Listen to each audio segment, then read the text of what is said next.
What was the pressure like? Because most of the time when I hear girls about being on the big break, usually in the beginning of the show, girls are always talking about, I've never felt pressure like this. I played in women's U.S. Opens, and yet this pressure is nothing like that. Why do you think that is? I think because this is their only opportunity left. Some of them might, they were going to quit, and then this was the last shot at them, pursuing their career. And, women's golf is very expensive.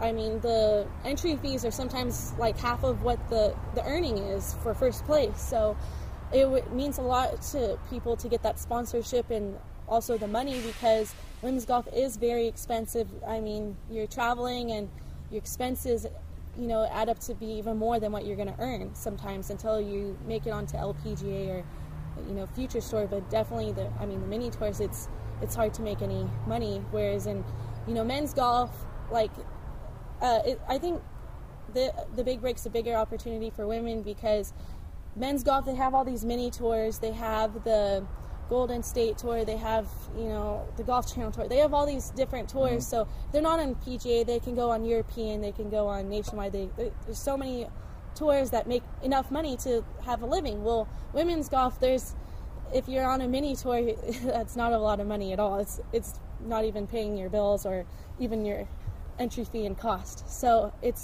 I think the pressure comes from what a big opportunity is. I think more than the cameras. I don't feel like sometimes I kind of forgot about the cameras, but it's hard to get in competition mode sometimes, and also in a way because sometimes you're on the range and then you're waiting a half an hour before you even hit your shot, so you just have to kind of stay loose, but it's tough.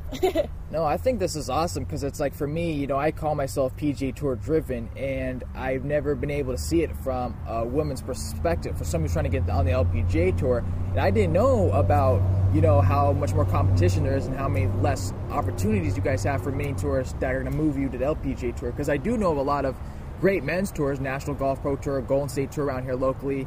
I know friends who played in North Carolina, great, respectable tours where you can actually make a real decent amount of money. And so seeing that from a woman's perspective is very eye-opening to me and very enlightening.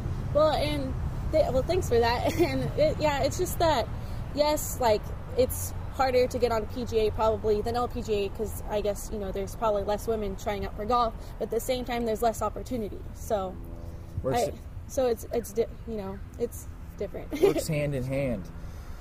Now, we're over here at TaylorMade headquarters in San Diego. Okay, now, can you explain why you're here? Because I'm here just to interview you. I'm just tag along. Explain why you're here and some of your plans for the future. I'm here today at TaylorMade because I am getting fitted for clothes. I'm going into the Adidas showcase room, and I met with Mark King, I think it was last week or 2 weeks ago, and he offered me a sponsorship of clubs and clothing and all other equipment, I guess. And so I'm getting fitted for clothing. I have no idea what type of clothes are in there or not. I'm sure a ton of cute clothes, because Adidas has very nice clothing.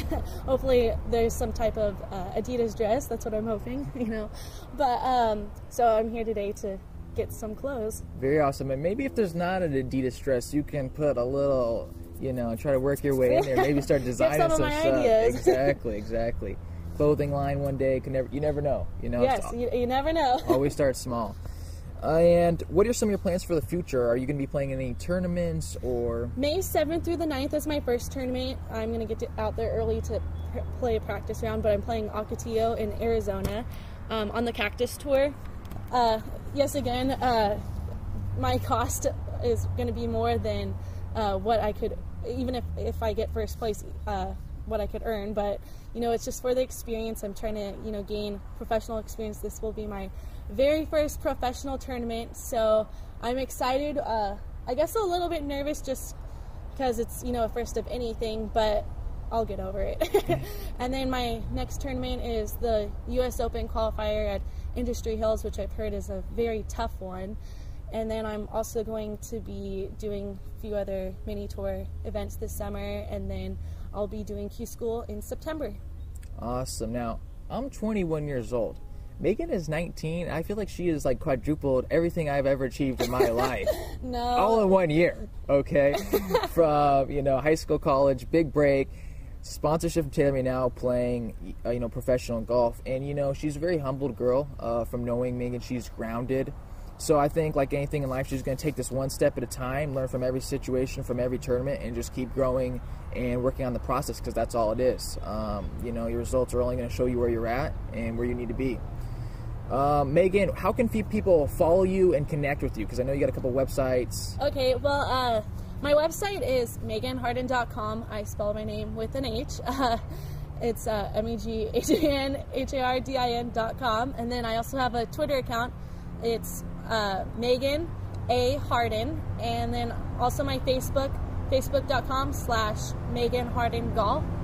And also, you should follow Gabe here if you're not yet on his Twitter and Facebook.